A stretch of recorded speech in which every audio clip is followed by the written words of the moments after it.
Hey guys, this is Void of Dust Gaming, your channel for Arena, Valor guides and gameplays. And today I want to talk about Zill in the jungle. It is a viewer request and I have just obtained the new skin, the Cosmic Starfall thing that I haven't shown you before. So I think that's a perfect match. We're going to talk about his abilities, we're going to talk about the rotation and the roaming capabilities of Zill.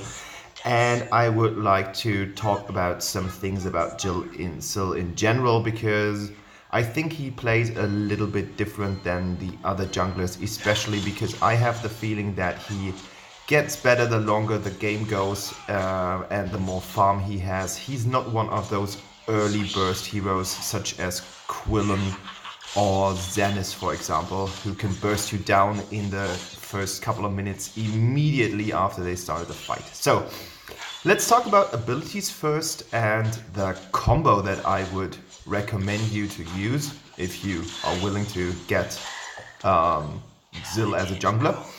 Zill has a unique passive that you will see as soon as he hits an enemy, and you can see that perfectly right here. The execution wasn't that good. I don't know where that stupid Necroth came from, but the first kill was that combo, and it has to do with his passive. If you hit an enemy with one of your skills, let's say the blades or that small blink or whatever else, you will notice that there is a small icon next to the enemy hero. It looks like a little circle that is divided in 3 different parts.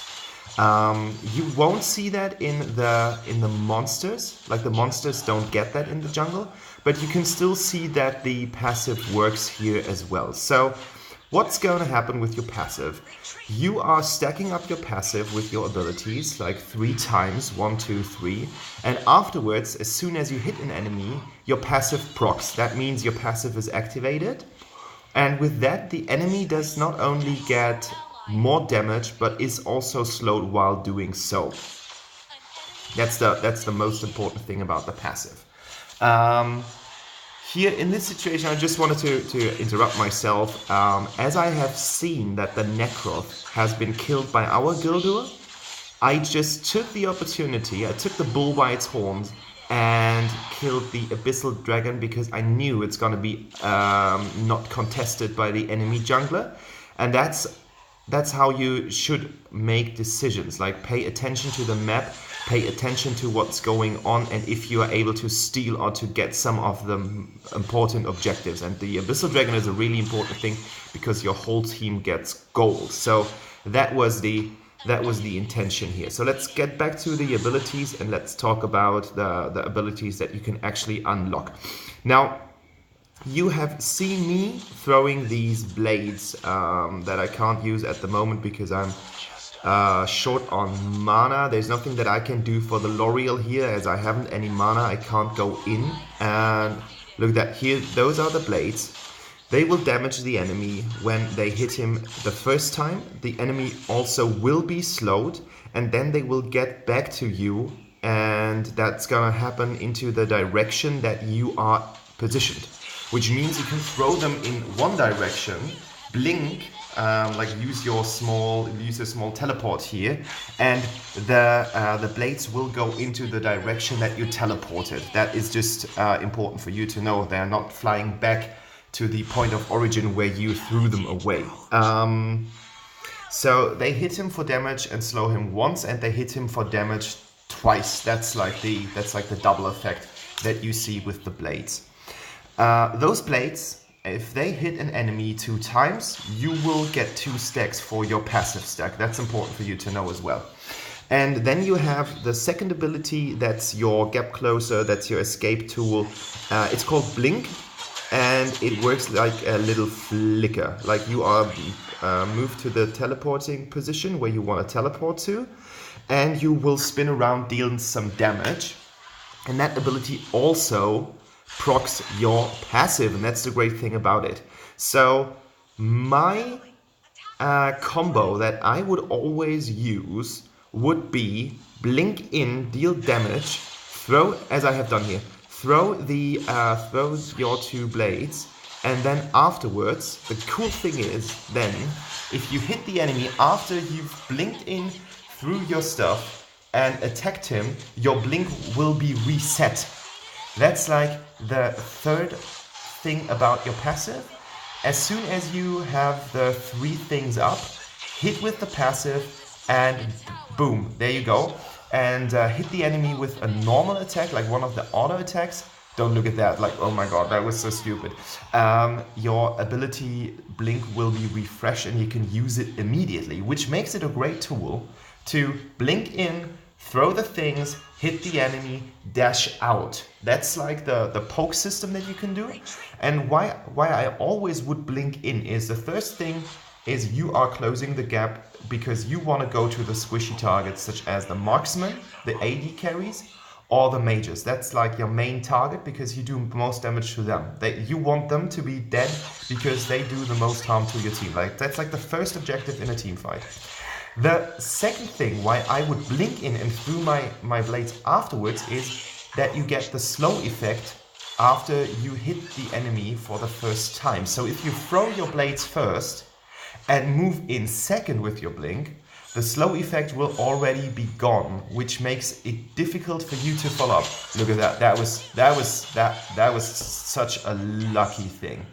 I hit both of the guys with my abilities to the fullest, and that was a really nice double kill after I didn't perform that well in the beginning. Okay, so let's come to the third ability, and that is your cyclone thing. Let's check out how the name is. Tornado, because you are some windy guy. You can see that with the tornado flying around your feet as well. This tornado thing is quite a unique ability, and there are other characters in the game who have something like that as well. For example, Murad, another crazy jungler. What tornado does is it basically picks up enemies and you will spin around while being invincible. Like that. That was the perfect execution. I'm talking about the tornado, and I just killed an enemy using the tornado.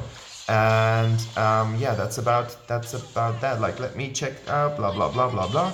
You're turning into a tornado for 1.5 seconds, so 1.5 seconds. And the next thing is you will hit enemies 5 times, and that can be 1 enemy or that can be 2 enemies. And I don't know about the ranking system. Like, I don't know how the thing will prioritize enemies. But what you're gonna do is basically you will hit them 5 times. And after you hit an enemy for the first time, the subsequent hit, like the second one, will be only 40% damage.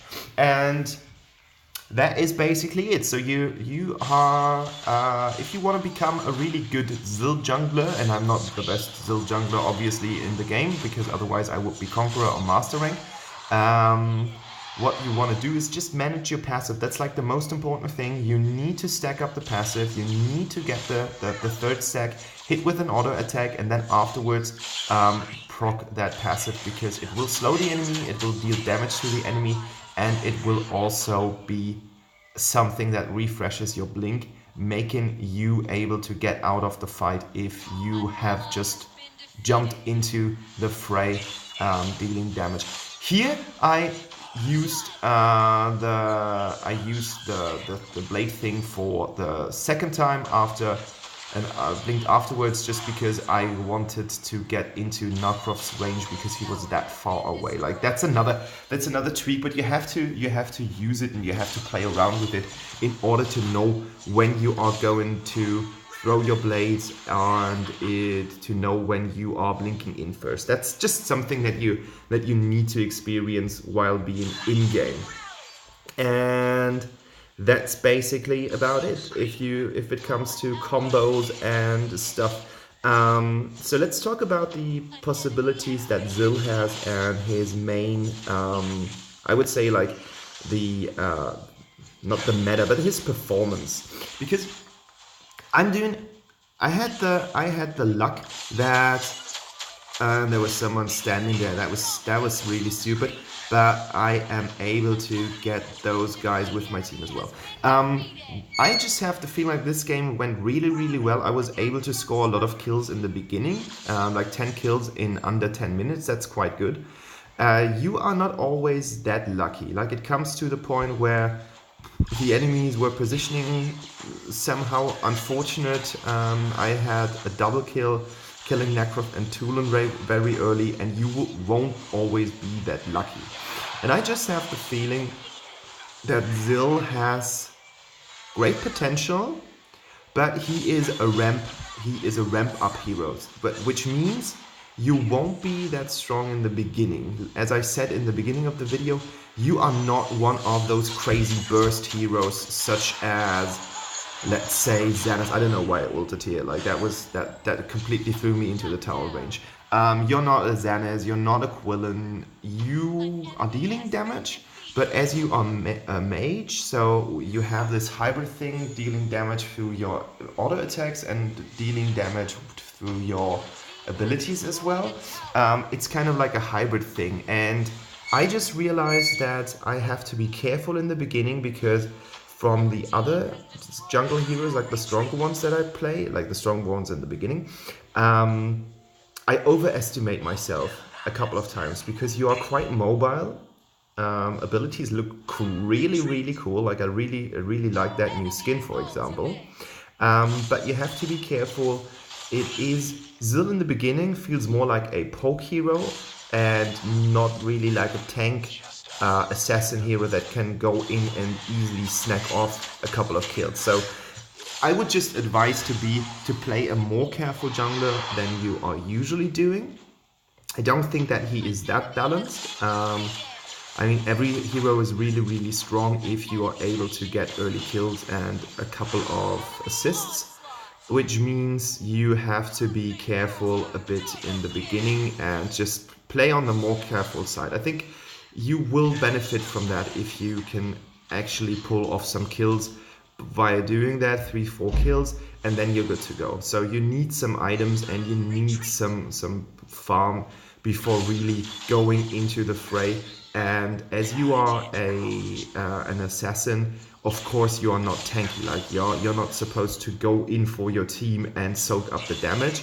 And if you do, use your ult tornado as some kind of retreat tool. Like, if you realize that you are on 1 or 2 health bars, and even if you know that you won't kill anyone, use your ult in order to be invincible for 1.5 seconds, because you can't be damaged. The enemy can't target you, and therefore you don't get any damage.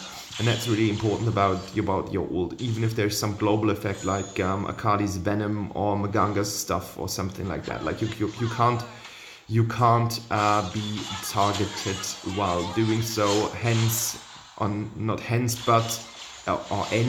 you won't get damage. That was complicated. That was a really complicated thing to say. Ability-wise and Arcana-wise, I advise to go full damage. Like, there's no benefit in getting health or something like that. So I'm going with Hex, I'm going with Devour, and I'm going with, let's see, Violate. Violate, Devour, and Hex are the runes to go with Zill. And I'm taking the Loki's Curse, Apocalypse, Hecate's Diadem, Rhea's Blessing. I'm taking the attack boots, and that is just for a reason. You are getting the proc from your stuff more often if you take the attack boots. Like, I tried the Greaves, and I tried some else stuff and things like that. It just makes your life easier, because you will actually be more beneficial if your stuff procs better.